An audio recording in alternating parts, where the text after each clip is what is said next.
On the Houston Astros, Dana Brown, not as optimistic as he was last week that they're going to extend Kyle Tucker before spring training is over. Let's talk about this and other things on Locked On Astros next.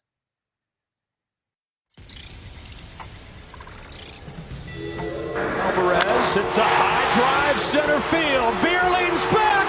This game is turned upside down. There's the runner. Fly ball down the right field line. Tucker comes on. Kyle Tucker. This time they finish the job. Hello and welcome to Locked On Astros, your daily Astros podcast. Here are your hosts, Eric the Man Huysman and Brett H-Town Wheelhouse Chancey.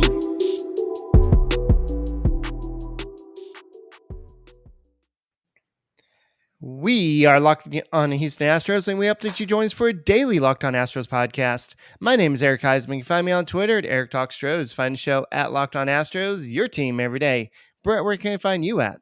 They can find me at H-Town Wheelhouse on Twitter, Instagram, and TikTok. They can find me at Stros411 on Twitter, Instagram, and Facebook. Always positive, always Stros. All right, just like Jose Altuve for Venezuela, we are leading off with a lot of great information.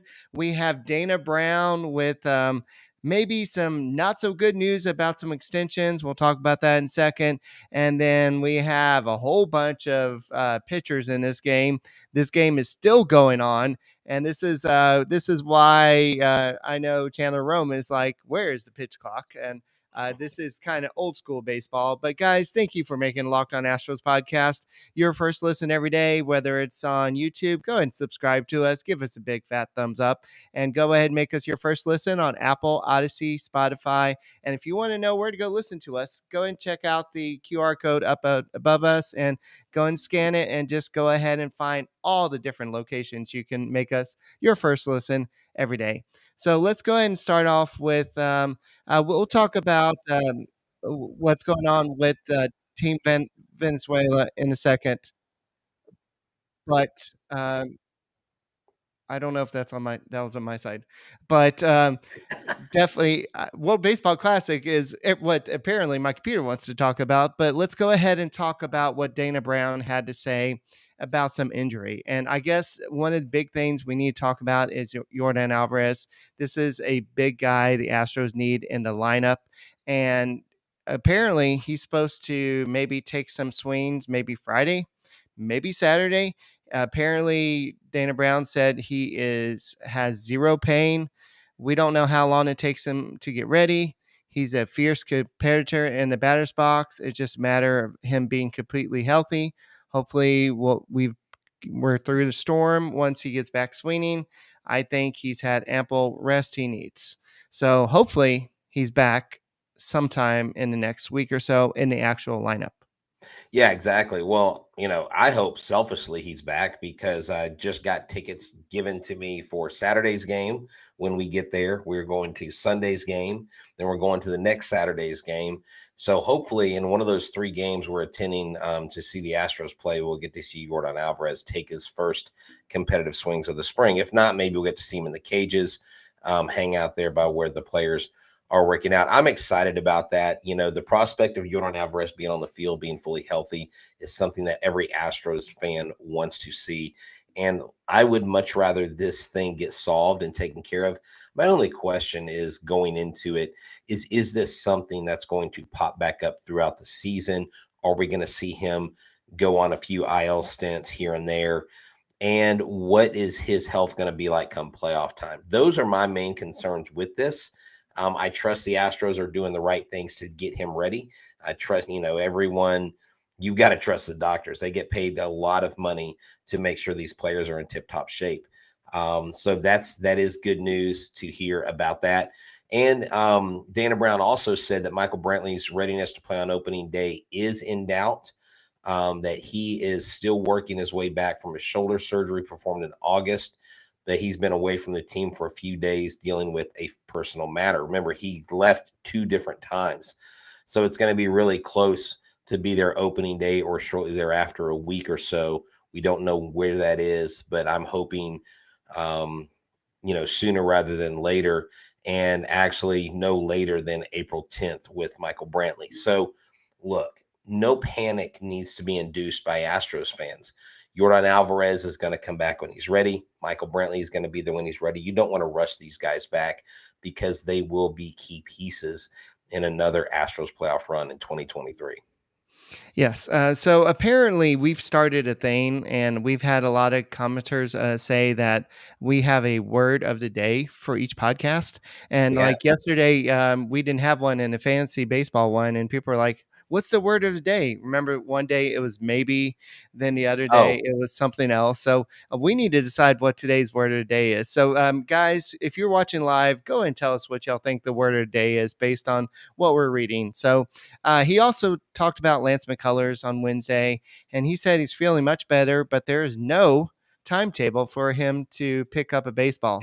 McCullers definitely missed the 2019 season with the Tommy John surgery. He did throw 25 pitches in the bullpen on February 14th, but has not thrown a baseball since. So the MRI showed a little bit of a small muscle strain in the elbow. So they're hoping that maybe if he feels better, that we can see what's going on there.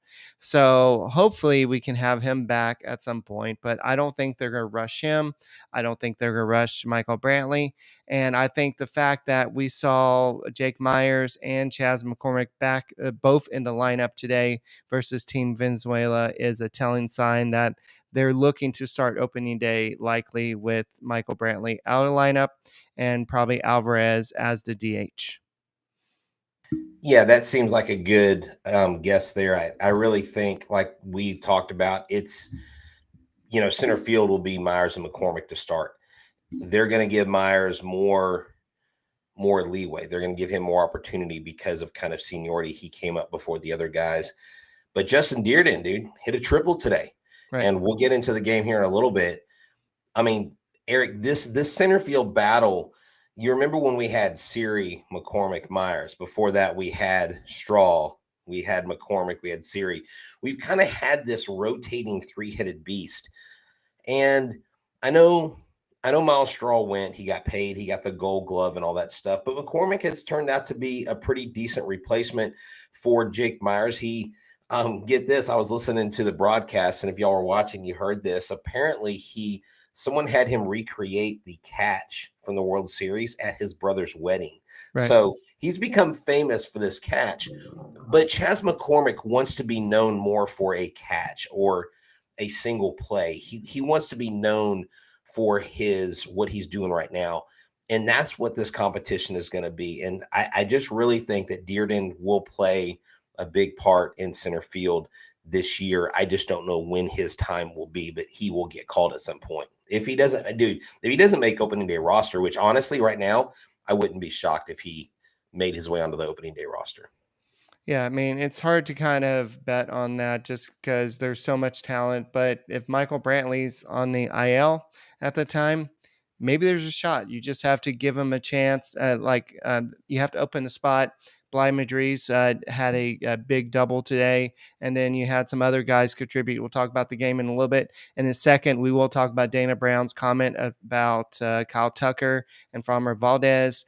What's going on with their extension talks. We'll talk about that in a second. But this episode is brought to you by FanDuel. That's right. We're at the midway point of the NBA season, and now is the perfect time to download FanDuel, America's #1 sportsbook, because new customers get a no-sweat first bet up to $1,000. That's bonus bets back if your first bet doesn't win. Just download the FanDuel Sportsbook app. It's safe, secure, and super easy to use.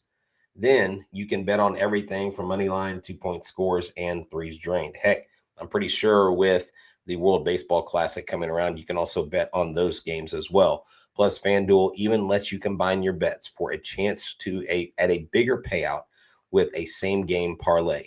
You really need to check this out. It's easy, it's safe to use, like I mentioned, so you don't want to miss your chance right now to get in on the no-sweat first bet up to $1,000 in bonus bets when you go to FanDuel.com/lockedon.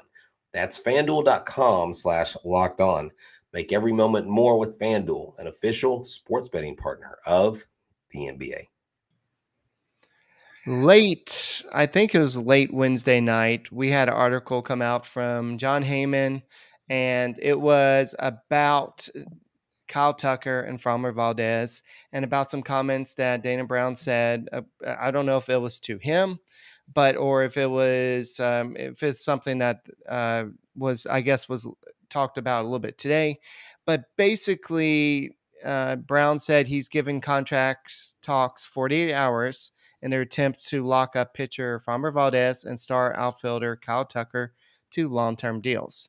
That was Wednesday about this time, right when our fantasy podcast was going, and I was tempted to go ahead and try to do a podcast that night, but I was exhausted, and so I just didn't have it in me. And I figured we'd be doing one tonight, so we'll be talking about it. So 24 hours have passed, and now some more information has come out, and Dana Brown already said that they've probably tabled discussions if they don't really reach agreement once the spring training ends. This is something we've talked about on podcasts already. And so what's happened is they've already met with the agents of the players, and now they're just waiting to hear back from the agents.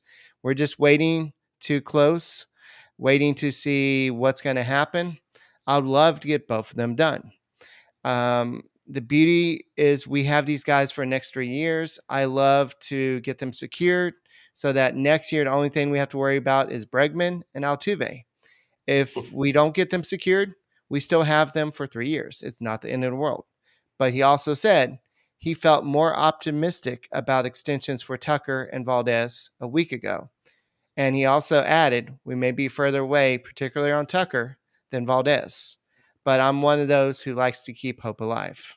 Thoughts? Well, he can keep hope alive, but what fans keep remembering is they keep remembering how every big star that we've had has walked and they have not signed to a big deal.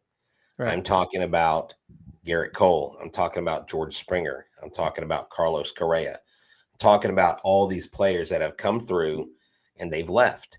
And you have a chance to sign Kyle Tucker. To me, out of all these players, Eric, he is the one that has the highest chance for longer term success because of the position he plays and because of the way he swings the bat. Not only that, he's a fast guy. He's really good with his glove. He's considered the best right fielder, or one of the best, next to Aaron Judge. I mean, he's up there top 3. He's on Team USA right now. And so if there is one player that we are going to sign, Dana Brown, this must get done, Kyle Tucker. Is that the word of the day? I understand. Sign, or what is the other one? I like the other one too. Relax, or we could say word of the day would be like no rush. But look, to me, you sign Tucker. We get it. Jim Crane, we love you for your management of this team. We love you for the championships and the 6th straight ALCS. We love that. We don't love the opening day ticket prices. I'm still not happy with that. But what we would love even more than all those things is Kyle Tucker being a Houston Astro for the next 8 to 10 years, giving him his due. Don't wait for Ohtani or some pie in the sky dream. Get this guy here now. Get him while he's happy. Don't wait until he's disgruntled, like George Springer remembers being brought up too late or being held back because they didn't have to pay him as much when they brought him up. They held him back. He should have been up sooner, and Springer remembered that. So don't put a chip on his shoulder. Don't give him a reason to walk. Sign this man. Kyle Tucker is King Tuck for a reason. I get it. I think we understand that they don't sign these big contracts, but there's got to be at least one player. And one player doesn't mean you change the philosophy and the direction of the club. You sign that one player because you're showing faith in that, and the other guys around him probably will sign team-friendly deals. Bregman, Altuve, they're going to sign team-friendly deals. I don't buy into this. Bregman's going to want Machado money. I don't buy that at all. Now, I may be wrong, but I just don't buy it. Yeah. So he was asked about, well, what is it going to take to sign Kyle Tucker? And will Jim Crane get it done? Because the longest deal he's done was basically Alvarez, which was a 6-year deal. And he said, I think Jim is willing to go further. I just don't know that I have the comfort of going as long as maybe I'll have to get Tucker done. I just don't like big deals. If they're open for something a little more than 5, maybe I will be open to doing that. I'm sure Jim would be too. I think Jim is very open, but doing 10-year deals, I don't know if we'll ever get to that point. That's a lot of years, man. I'm just not comfortable doing 10. I don't mind if you're doing 10 if you get a guy to the big leagues in the early 20s, really feel like he's a big piece of the franchise, face of the franchise, and get him done for 10 and he finishes it out at 32 or 33. I'm okay with that. These deals that go beyond 33, for me, I'm uncomfortable.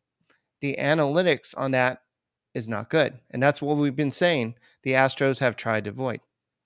So you front load it or you back load it. If you don't like paying them in the later years, you front load it and you incentivize it, you incentive base it later, or you give a player or a team opt out those last 3 years or something like that. I just, again, I just think that there has to be at least one guy you do this for. And just because you do it for one guy doesn't mean you have to do it for all of them. Right. Now, let me ask you this, Astros fans, and this is, I mean, you can just think about this in your mind. Obviously, you can't answer back when you're listening to us. Maybe if you're watching, you can type. But are you willing to sign Kyle Tucker to a long-term deal if it means not signing Framber Valdez in having him not here after his contract is up? Because if they do go for the jugular with Kyle Tucker and give him all that he wants, they may say, well, we signed him. We're not signing Framber, right? Like, who are you willing to give up or sacrifice on the roster if you sign Kyle Tucker? Because it seems like I'm thinking 30 to 35 plus is what it's going to take. And it may take closer to 35 than 30. If Kyle Tucker, especially Eric, the better year he has this year, the more behind the 8 ball the Astros get. That's why I think it's advantageous for them to get it done now. And I just looked it up. You know, he's 26 years old. He's 26 right now. You sign him to an 8-year deal. He's 34 at the end of that deal, right? Yeah. Right before his 35th birthday. Sign him to an 8-year deal. Tell him if you get this so much, at the end of the 8-year deal, you're going to offer you one of those cool Super 2 deals where we offer you 2 years, you know, and kind of pay him his due, kind of like you would a Jose Abreu, like you paid him, right? I don't know. I know it's easy for us to say just sign him. And I don't think it is, but I think there has to be at least one guy that they break the mold for. Don't you think Eric Kyle Tucker's that guy? Yeah. I mean, I would say Springer would have been that guy just because of what he meant to this team, but that ship has sailed. I think Altuve is too old to break the mold for that. I would say Bregman has as good as he can be. I think he's been too inconsistent. He's battled a lot of injuries over the years. So if you're going to do that, and you have Alvarez already extended for 6 seasons. So if you're going to do a massive deal, Kyle Tucker is your next guy. I would say yes, unless it's going to be somebody like Jeremy Pena and you're just going to buy out a whole bunch but there's no need to do that with him yet. Yes, you would like to do it eventually, but there's no need to do it. And even Brown said there's no real need to do it with Tucker and Framber Valdez this year, but it's going to be so much harder next year. The closer they get to free agency, the more expensive they get. I mean, we saw how much the AAVs went up this year. And the years went up. I mean, people are giving out years like it's candy this year. And look, here's the thing. I can literally come up with a good point to sign him, and I can literally come up with a counterpoint of why not to sign him right now. Because I hear it's almost like I had David Sampson in my brain telling me, but what is the club's number one job? What is the owner's number one job? To make money. Right. Y'all want to think it's for championships, but you've never owned a team. It's to make money. It's about that bottom line. And so why sign him if you don't have to, is their philosophy. I mean, they wouldn't even give him 7.5. They only gave him 5. Okay. Or they only offered him 5. And then the arbiter agreed with the Astros. So they're saving money now, but I think saving money now is going to cost them later if they want to sign him. Right. You do have him. And who knows? Maybe the Astros are like, okay, we'll have him for the next 3 years and then we'll have him walk because we've got Melton, we've got Gilbert, we've got, Clifford, we got all these, Luperfido, we got all these players coming up that are going to fill that spot. But we don't have another Kyle Tucker. And that is my point here. So Kyle Tucker wants the years. Now, you have to adapt or die, I think, on this situation. And I'm not saying the Astros are dead in the water or don't continue to progress or have success if they don't sign a long-term deal. But the long-term deals are happening. The difference between us and other teams is we don't have 2 or 3 or 4 players on that kind of payroll. I mean, The Padres have an amazing lineup, but good Lord, they are strapping themselves with 4 or 5 players with long-term deals, and some of them even into their 40s, right? We're not doing that. You're not putting Kyle Tucker into his 40s. He doesn't have to retire an Astro. But I just, maybe 8 years, the last 2 years are club options, are incentivized. If you get to this point, boom, you make that. And you have the right to take that option, kind of like Justin Verlander, where they gave him that 2 years. They gave him that second-year option, right? So that's what you could do there. I just think that he is the player. I think, honestly, he holds more value long-term than Springer. He holds way more value long-term than Correa, and he holds way more value long-term than Garrett Cole. That's just my honest opinion. Maybe a baseball guy can correct me, but I feel like he is that guy. All right. So I think what we've seen is Dana Brown basically lay the cards on the table. He's basically said that the agents are asking for 10 years. And so they're not willing to do that. And so this is what he said. We've gone back and forth, and the agents said that they will reach back out tomorrow. So hopefully they'll have good news. If not, the beauty is we have those guys for 3 years. Like, he reinforced that. So I think we have a good idea of what Kyle Tucker's looking for. He's looking for, like you said, the multiple years. So Jim Crane is going to either have to adapt with the current market where they're giving more years, and even it sounds like Dana Brown is going to have to adapt to it. And people are like, well, what about all those players you signed with the Braves? Austin Riley had a 10-year deal, and you had even Matt Olson got an 8-year deal. Then you had all these players, and he said, well, yes, those players got those big time deals, but I was over there, but that was mostly I wasn't the guy in charge. That was Alex Anthopoulos, who's doing most of those deals over there. And so, yes, I was assisting, but he was the guy doing most of the work up there. So he felt a little bit more comfortable, and the Braves felt a little bit more comfortable over there. So now if Dana Brown is willing to do a shorter term deal, like a 7-8 year deal, it's up to Kyle Tucker to decide, okay, if I go somewhere else, maybe I can get a 10-year deal versus stay here and get a 7-8 year deal and stay with the Houston Astros. So it's really it's in Kyle Tucker's court. And I really think that there is a deadline.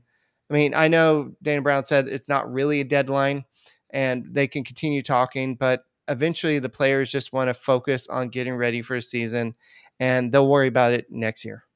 So what do you think is a higher probability? Let me ask you this. Kyle Tucker signing an 8-year deal at 26 or 27 with the Astros and him getting that, or Kyle Tucker signing a 10-year deal when he's 29 or 30 from another club? Do you see what I'm saying?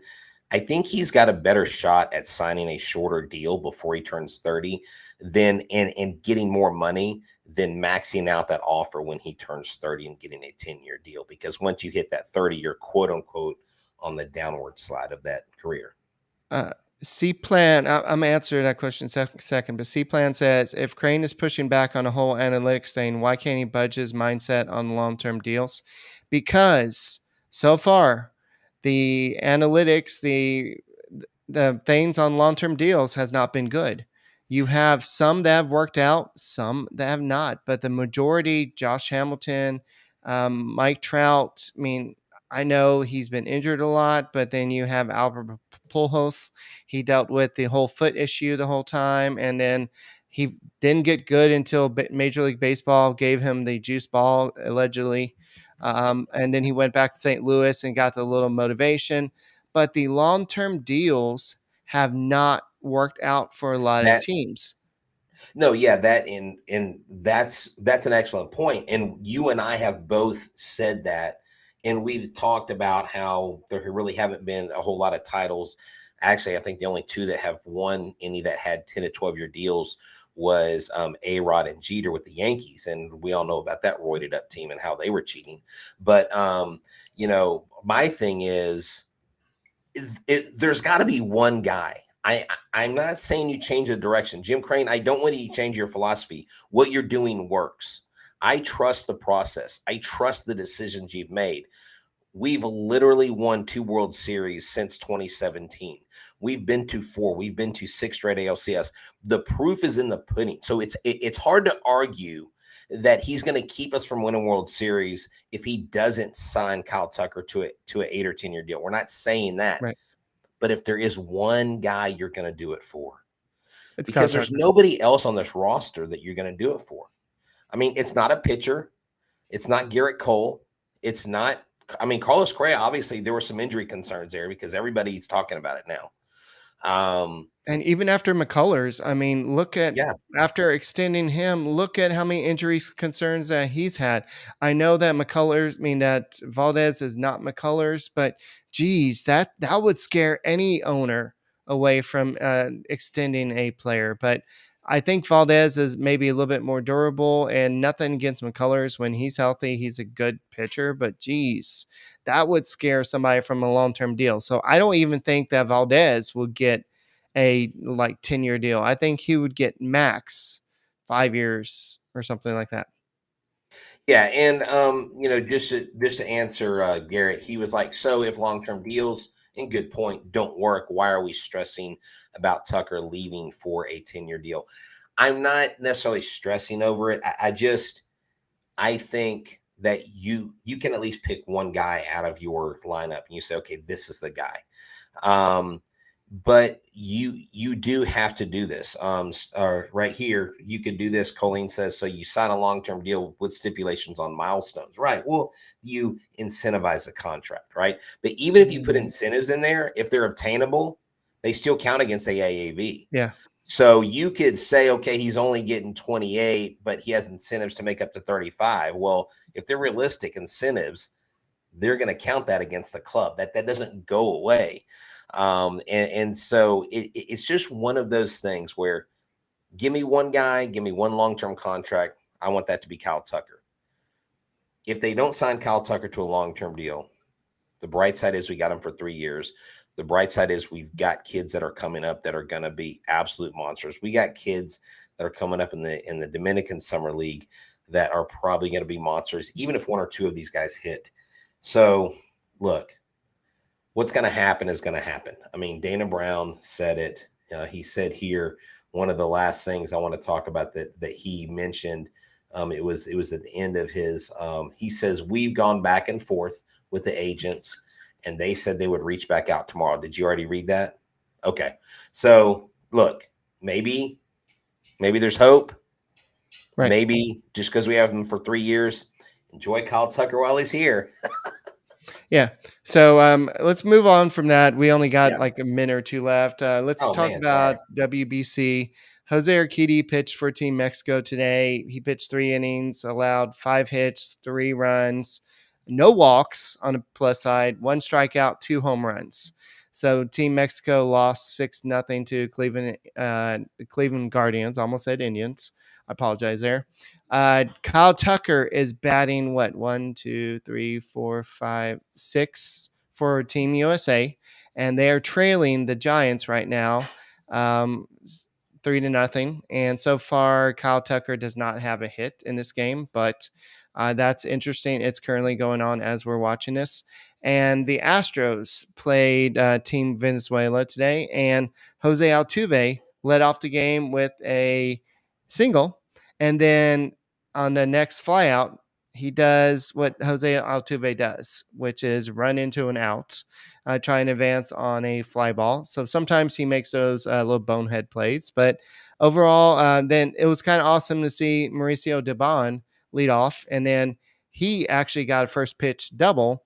And I believe he went on to score as well. So the Astros, no, actually they stranded him, I think. But it was actually an interesting game to start. The Astros got off to a 5-2 lead, and then from there, everything kind of fell apart.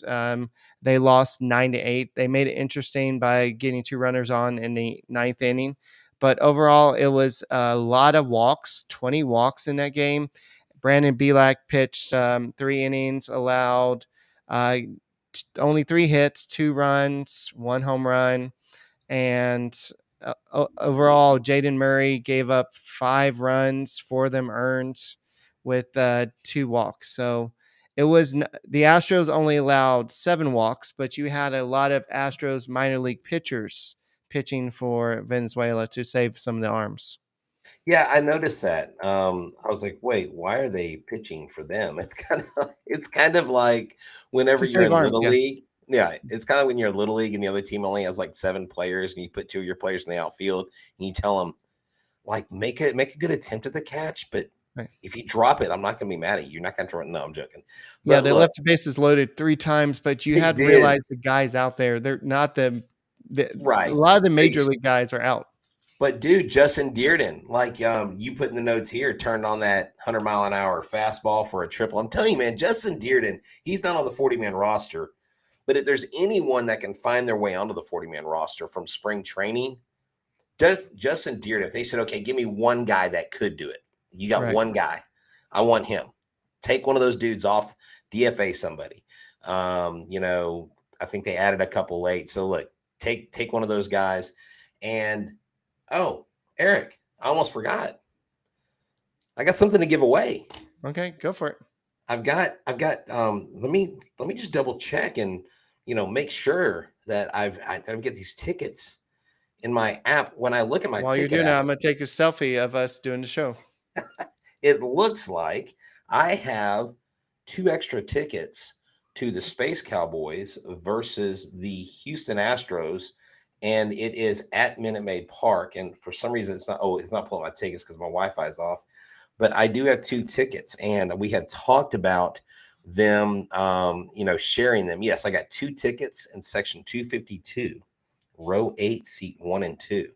These are prime seats, dude. Clarify that for what game again? Tuesday, March 28th, 7:10, Space Cowboys Right. at the Astros. Okay. This is at Minute Maid Park. All right. So here is the thing.